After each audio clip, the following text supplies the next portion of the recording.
औज़ुबिल्लाहिमिनश्शैतानिर्रजीम बिस्मिल्लाहिर्रहमानिर्रहीम अस्सलामु अलैकुम वरहमतुल्लाहि वबरकातुहू। Hello friend, hello FMS family. उम्मीद है कि आप बिल्कुल ठीक ठाक होंगे, खैर और आफियत के साथ होंगे। एक बार फिर आपको इंट्राडे ट्रेडिंग के इस एपिसोड में हम वेलकम करते हैं और आज हम फोरकास्ट करने वाले हैं कि गोल्ड आज अपनी नोयत के लिहाज से कैसा रहेगा। मेरे वो दोस्त, मेरे वो अजीज जो ऑनलाइन फॉरेक्स ट्रेडिंग से पैसा कमाना चाहते हैं, सेफ ट्रेड करना चाहते हैं, जिनकी ट्रेड नेगेटिव से स्टार्ट होती है और नेगेटिव में जाके खत्म होती है, ये वीडियो आपके लिए है। स्किप मत कीजिएगा, कंप्लीट देखें ताकि आज के लेवल और आज का कंसेप्ट आपको समझ आ सके।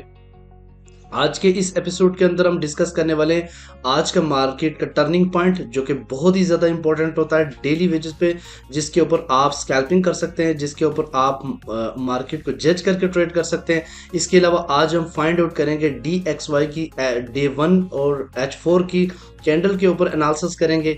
इसके अलावा आज हम देखेंगे डे 1 से ट्रेंड और इसके अलावा H4 के लेवल्स, और इससे पहले जो कल के दिन मैंने बोला क्या मार्केट ने उस तरह बिहेव किया या नहीं। फिर उसके बाद H4 के फेवरेट लेवल भी आपके साथ डिस्कस करूंगा और इसके बाद हम यूरो USD के हवाले से भी बात करेंगे और रात को जो स्पीच हुई है FOMC उसके हवाले से भी थोड़ा टच करेंगे और आज के इम्पोर्टेंट फंडामेंटल के हवाले से भी डिस्कशन करेंगे कि क्या इफेक्ट हो सकता है आज की मार्केट के ऊपर। जुड़े रहें हमारे साथ एंड तक। मैं हूं इरफाक अहमद साकी और आप देख रहे हैं EFMS ट्रेड। मिलते हैं इस ब्रेक के बाद।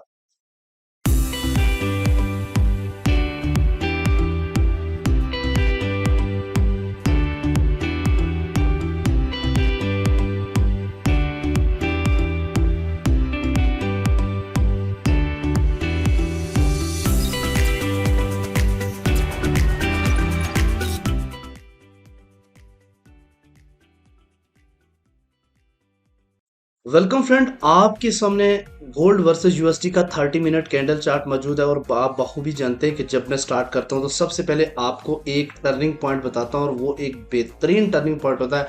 अगर आप उसका डेली का टर्निंग पॉइंट मार्केट का नोट कर लें और सिर्फ उसी के ऊपर रहकर ट्रेड करें तो ह्यूज प्रॉफिट बना सकते हैं। इसकी एग्जाम्पल मैं आपको सिर्फ कल की नहीं, पिछले 5 दिन की देता हूँ। आप यहां से अंदाज़ा करें कि 25 सितंबर 2023 को जो सेंट्रल पॉइंट था वो 1927 था और मैंने वहां से आपको बताया कि अगर इससे नीचे M30 क्लोज रहती है तो आपने हर बार सेल करना है और यहाँ से मार्केट यहाँ पे गई और 120 पिप्स का प्रॉफिट देगी।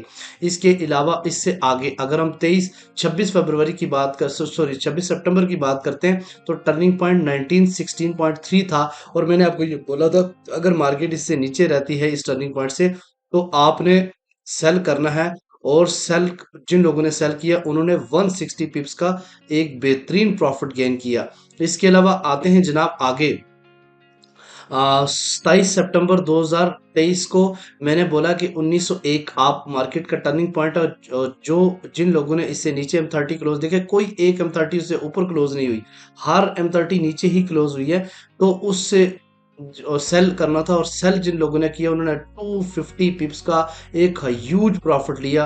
इसके अलावा कल कोई इतना दूर नहीं है और आप भूले भी नहीं होंगे, कल का टर्निंग पॉइंट मैंने आपको बताया था 1877.4 और आपने देखा कि कल का जो टर्निंग पॉइंट था उससे एक बार भी मार्केट ऊपर जाके क्लोज नहीं हुई। अगर आप देखें तो यहाँ पे मार्केट थी जब मैं वीडियो बना रहा था कल, तो 1 2 3 4 5 6 7 8 9 10 11 बार इस टर्निंग पॉइंट को टच करने के बाद मार्केट नीचे गिरी है और कल 220 पिप्स का एक ह्यूज प्रॉफिट गेन किया क्योंकि मार्केट कल 1857 तक गई है। चलें जी, आज के इम्पोर्टेंट टर्निंग पॉइंट की तरफ आते हैं। तो आज का जो टर्निंग पॉइंट है वो हम नोट कर लेते हैं। आज का टर्निंग पॉइंट थोड़ा सा मैं बड़ा भी कर देता हूँ इसको। आज का टर्निंग पॉइंट 1866 है, 1866 आज का टर्निंग पॉइंट। और अगर इससे नीचे M30 क्लोज होती है तो आपने सेल करना है और अगर इससे ऊपर होती है तो बाय करना है। प्रॉब्लम ये है कि हम अपने माइंड से ये बना के बैठ जाते हैं ये मार्केट का लो है, जबकि ऐसा नहीं है। अगर मार्केट ऊपर से नीचे आई हुई है तो हम सबसे लो बनाना शुरू कर देते हैं और हमेशा बाय में स्टक रहते हैं, लेकिन जब मार्केट ऊपर जाती है तो हमें सेल में फंसा के चली जाती है। इसलिए आपने टर्निंग पॉइंट नोट करके ही ट्रेड करनी है। चलिए जी, आते हैं डी एक्स वाई की पोजीशन। आज डी एक्स वाई की पोजीशन को मैं बताऊं कि रात को जो एफ थी, इसके हवाले से थोड़ी कुछ ऐसी न्यूज़ हैं जिसकी वजह से मार्क डी एक्स वाई पे थोड़ा बहुत फर्क पड़ा, और आप देखें कंटिन्यूली इतने डेज के बाद एक आपको रेड कैंडल देखने को मिली है। लेकिन अभी चूंकि आगाज़ है, 20 हावर्स बाकी हैं, और ये मे भी पॉसिबल थोड़ा सा नीचे आए और 105.6 को टच करने के बाद दोबारा ऊपर की तरफ अपना ट्रेंड बाय कंटिन्यू करे। मैं आपको बताऊं, इसका जो टॉपर्स हिट किया वो 106.8 था, और मे भी पॉसिबल 107.2 को मार्केट ये टच करवाएं, और अगर ये यहाँ तक करवाते हैं तो गोल्ड को ये 1830 से भी नीचे धकेल सकते हैं। उसके अलावा अगर हम बात करते हैं H4 की, तो H4 में आपने ये चीज़ नोट की है कि 1 2 3 4 और 5 5 कैंडल्स हैं इस टाइम, जो कि रेड आपको देखने को मिल रही होंगी। और यहाँ से ये बहुत इंपॉर्टेंट, नीचे की तरफ देखें तो वीक बन रही हैं। इसका मतलब है कि नीचे से रिजेक्शंस मिल रही है DXY को, और अगर ये कंटिन्यू आज इस पॉइंट को टच कर जाती है तो गोल्ड आज के दिन आपको हो सकता है कि 1890 टच करता हुआ नजर आए, अगर इस पॉइंट पे ऊपर ये आता है, और हो सकता है 1900 के ऊपर भी चला जाए। लेकिन अगर ये इसको कंटिन्यू रखता है लेकिन यहाँ से पुल बैक हो जाता है, तो फिर गोल्ड जो है ना वो 1877 से वापस टर्न बैक कर सकता है। ठीक है, ओके। अच्छा जी, फिर हम बात करते हैं जनाब H4 के कल के लेवल्स। ये आपके पास कल के लेवल्स हैं, और मैं आपको कल बड़ा वाजे और क्लियर ये बात बताई थी। ये आप नोट कर लें, कल मेरी वीडियो उठा के देख लें। मैंने आपको कल बोला था कि हम सिर्फ और सिर्फ क्या करेंगे, सिर्फ और सिर्फ सेल करेंगे आज के दिन, और मैंने ये पॉइंट दिया था, और ये पॉइंट 1876 और 77 का एरिया था।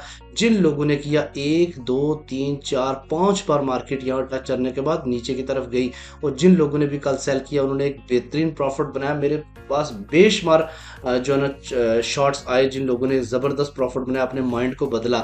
और मैंने कल बोला था अगर ऊपर जाता है तो 1885 से भी कर सकते हैं, लेकिन मार्केट इससे ऊपर गई नहीं। ठीक है, और नीचे हमारा था 1866, उसको ब्रेक कर गया, लेकिन वो बाय जोन नहीं, वो बाय जोन था पर बाय नहीं करनी थी, वहां पे आपने सेल प्रॉफिट बुक करना था। ठीक है, तो मार्केट स्पाइक देने के बाद दोबारा इस टाइम जो है ना 1866 के आसपास खड़ी है। तो इंशाल्लाह आज का भी लेवल आपके सामने रखते हैं, लेकिन उससे पहले अगर आप न्यू हैं और अभी तक आपने हमारा चैनल EFMS ट्रेड सब्सक्राइब नहीं किया, तो EFMS ट्रेड को सब्सक्राइब करें। जिस तरीके से आपने मोहब्बत प्यार दिया, इसी तरीके से, क्योंकि अब रोज़ाना की जो हमारी वीडियो होती है वो ऑलमोस्ट 2500-3000 लोग देखते हैं, लेकिन लाइक्स बहुत कम होते हैं। आप इसको लाइक भी कर लिया करें अगर आपको कोई फ़ायदा होता है, और अगर आपको फ़ायदा होता है तो ईमानदारी के साथ अपने 2-3 दोस्तों को भी सेंड कर दिया करें जो ट्रेड करते हैं। ठीक है, अच्छा जी, आते हैं आज के इम्पोर्टेंट सेगमेंट की तरफ। आज का जो फंडामेंटल न्यूज़ है उसके ऊपर हम बात करेंगे, और देखेंगे कि आज का इम्पोर्टेंट फंडामेंटल क्या है जो कि मार्केट के ऊपर इफेक्ट कर सकता है। ठीक है जी, ये है आज का। चूंकि एक बात क्लियर वाज़ेह है, आज फ्राइडे है, और फ्राइडे वाले दिन मैं आपको अक्सर ट्रेड से मना करता हूँ। पहली तो बात ही कि आज कम से कम ट्रेड करें, लेकिन ट्रेड अगर करनी ही है तो आप सिर्फ लेवल से लेवल ही ट्रेड करें। इंतहाई स्मॉल लॉट का इस्तेमाल करें, क्योंकि गोल्ड 1850 भी तोड़ सकता है और 1890 को भी ब्रेक कर सकता है ऊपर। इसलिए आज के दिन एक जो FOMC थी, FOMC जो रात के 12 बजे हो चुकी है, इसमें कुछ चीज़ें हैं जो कि आपको बतानी है। वो ये बताता हूँ कि इसमें फेड ने जो भी बातें की वो इतनी DXY के हवाले से इतनी कोई स्ट्रॉन्ग बातें नहीं है, और हो सकता है कि DXY थोड़ा सा पुल बैक करे और गोल्ड को ये एज मिले कि वो थोड़ा सा ऊपर आए। लेकिन फाइनली जब तक एक लेवल बताऊंगा, जब तक उससे ऊपर नहीं जाता, आपने ये माइंड में नहीं रखना कि ये बुलिश ट्रेंड स्टार्ट हो गया। ठीक है, $5 ऊपर जाता तो लोग मुझे मैसेज करने लग जाते हैं कि सर बुलिश ट्रेंड स्टार्ट हो गया।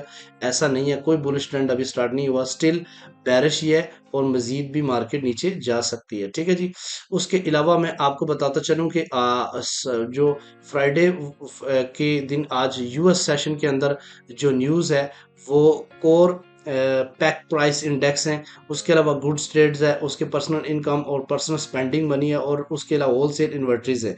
उसके अलावा अगर हम बात करते हैं नेक्स्ट 5:45 पे, तो पीएमआई है, और उसके अलावा हाई इम्पैक्ट न्यूज़ आपको देखने को मिलेगी, कंज्यूमर सेंटीमेंट्स हैं, और ये काफ़ी ज़्यादा मार्केट को वोलाटाइल कर सकते हैं एक फ्राइडे, और ऊपर से इतनी ज़्यादा न्यूज़। इस वजह से मैं कह रहा हूँ कि आज के दिन आपने बिल्कुल रिलैक्स रहना है, मार्केट ऑब्जर्व करें, जब आपको लगे कि यहाँ पे एंट्री लेनी तो सबसे स्मॉल लॉट से आप ट्रेड का आगाज करें। मैं रिकमेंड करूंगा कि आज के दिन ट्रेड कम से कम करें, मार्केट कुछ भी कर सकती है। ठीक है जी।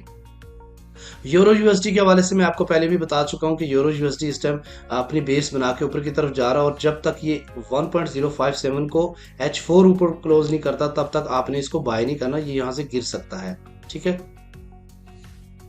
चलें जी, हम एक चीज और भी देख लेते हैं, डे वन का ट्रेंड। डे वन का ट्रेंड्स ये आपके सामने डेली का चार्ट मौजूद है, और इसके हवाले से भी हम थोड़ा सा डिस्कशंस करेंगे। आप देखिए कि ये ब्रेकआउट हुआ, ये मैंने मेंशन किया था कि अगर इस लाइन से नीचे डे वन क्लोज होता है तो मार्केट इतनी जल्दी ऊपर नहीं आएगी, और ये वाली कैंडल जो आप देख रहे हैं, जो कि पुलिस छोटी सी बनी है, अभी इसके पास तकरीबन 18 घंटे 19 घंटे बाकी हैं। अब ये कहाँ क्लोज होती है ये कुछ कह नहीं सकते, लेकिन अगर ये कैंडल इसके हाफ से ऊपर जाके क्लोज होती है, इसके अंदर जाके क्लोज होती है, तो फिर एक ज़बरदस्त न्यूज़ होगी बायर्स के लिए, लेकिन ऐसा चांसेस मुझे लग नहीं रहे, और मे भी पॉसिबल ये इस ट्रेंड लाइन को ब्रेक करे। ये जो ट्रेंड लाइन मैंने ड्रा किया है, अगर इससे नीचे जाके क्लोज होती है तो गोल्ड को ये मजीद नीचे की तरफ लेके जाएंगे, और जब तक 1905 से ऊपर डेली की कैंडल क्लोज नहीं होती तब तक आपने हर टॉप से सेल अपॉर्चुनिटी ही फाइंड करनी है। ये बात याद रखना, जब तक डे वन की कैंडल 1905 से ऊपर क्लोज नहीं होती, ट्रेंड सेल ही रहेगा। अच्छा, तो अभी चलते हैं जनाब आपके इम्पोर्टेंट सेगमेंट की तरफ, और आज आपको लेवल बताते हैं कि आज के दिन लेवल क्या है और आज आपने क्या करना है। इसके ऊपर थोड़ा सा मैं कलर चेंज कर लेता हूं ताकि आपको समझने में आसानी हो। अच्छा जी, इस वक्त मार्केट जो है ना 1965 1966 के आसपास ट्रेड हो रही है। ठीक है जी, अगर यहाँ से बिल्कुल पिवट के ऊपर है, अगर मार्केट ऊपर जाती है, और इसका जो पहला आप लेवल देख रहे हैं वो 1877 है, 1877 से मार्केट नीचे की तरफ जा सकती है, और वापस दोबारा से 1865 1863 और 1860 को टेस्ट करने के बाद वापस आ सकती है। ठीक है, एक से एक तो चांस ये बन सकता है सेल का। दूसरा, अगर इसको ब्रेक करती है तो नेक्स्ट आपकी रेजिस्टेंस है आगे। ठीक है, सॉरी, एक चीज मैं आपको क्लियर करता चलूं, थोड़ा सा टाइम दीजिए। अच्छा, इस वक्त मार्केट जो ट्रेड हो रही है वो 1866.8 पे हो रही है, और अगर ये वाली कैंडल ऊपर जाती है और इसका जो पहला सपोर्ट रहेगा, मैं आपको थोड़ा बताऊं कि हो सकता है कि 1871-72 से मार्केट दोबारा से नीचे की तरफ आ जाए। ठीक है, रेजिस्टेंस है, लेकिन ये इतनी ज़्यादा मजबूत नहीं है, मार्केट इसको तोड़ सकती है, और इसके अलावा अगर इसको तोड़ती है तो जो आपका पहला और रेजिस्टेंस रहेगा वो होगा 1877। ठीक है, और यहाँ से एक सेल अपॉर्चुनिटी आपको मिल सकती है, और मार्केट नीचे की तरफ आ सकती है। इसके अलावा अगर इसको ब्रेक करती है तो अगला वाला जो लेवल होगा वो आपको जो है ना वो 1900 के आसपास, यानी 1900 और 1905 का एरिया है। ठीक है, लेकिन ये दो पहली जो सपोर्ट है आपकी रेजिस्टेंस है वो 1877 है, उसको ब्रेक करती है तो 1887 और का एरिया है, और ये बहुत ही ज़्यादा इंपॉर्टेंट है, और अगर इसको ब्रेक कर जाती है तो 1900 और 1905 का एरिया है। ठीक है, और अगर इसको ब्रेक करती है तो फिर जो है ना मार्केट ट्रेंड अपना बदलेगी। और पहली तो बात ये कि अगर आज हो सकता है कि ये जो येलो बॉक्स मैंने ड्रा किया जिसकी लोअर साइड 1855 है और अपर 1877 है, इसके अंदर ही मार्केट रहे, लेकिन अगर इसको कंसोलिडेट करती है, तोड़ती है, तो फिर किसी एक डायरेक्शन में तेज़ी के साथ भाग सकती है मार्केट, क्योंकि आज काफ़ी ज़्यादा न्यूज़ है। तो आज के दिन मैं आपको क्या रिकमेंड करूंगा, ये नहीं कि सेल करें या बाय करें, आज मैं आपको रिकमेंड करूंगा कि जहाँ पे सपोर्ट है वहाँ से आप बाय अटेम्प्ट करें, और जहाँ से आपको रेजिस्टेंस मिलती है वहाँ से आप सेल अटेम्प्ट करें, क्योंकि आज फ्राइडे है, और फ्राइडे वाले दिन लेवल टू लेवल ही चलना आपके लिए बेहतर है, या इससे भी बेहतर है कि आप ट्रेड ना करें, आज के दिन से मार्केट ऑब्जर्व करें, क्योंकि मंथली क्लोजिंग भी है तो काफ़ी इफेक्ट पड़ सकता है। ठीक है जी, तो यहाँ से जो पहली सपोर्ट है वो आपको मैं थोड़ा बताता चलूँ। पहली सपोर्ट 1855 है, और अगर 1855 ब्रेक होता है तो दूसरी सपोर्ट है 1843, और अगर आज के दिन दूसरी सपोर्ट भी ब्रेक होती है तो फाइनली 1830 और 1835 का एरिया है। और यहाँ तक मुझे लग रहा है कि गोल्ड को एक बार ये 1805 या 1800 के रेंज में लाजमी लेके जाएंगे, क्योंकि अभी स्टिल जो न्यूज़ देखने को मिल रही हैं वो यही है कि गोल्ड को ये शायद मज़ीद बैरिश करें, लेकिन थोड़ा सा आज शायद पुल बैक मिले डॉलर्स को, गोल्ड को ऊपर की तरफ, और आपको एक बेहतरीन सेलिंग अपॉर्चुनिटी भी दे। इंशाल्लाह मिलते हैं नेक्स्ट वीडियो में। अपना रखिएगा बहुत सारा ख्याल। अल्लाह हाफिज़।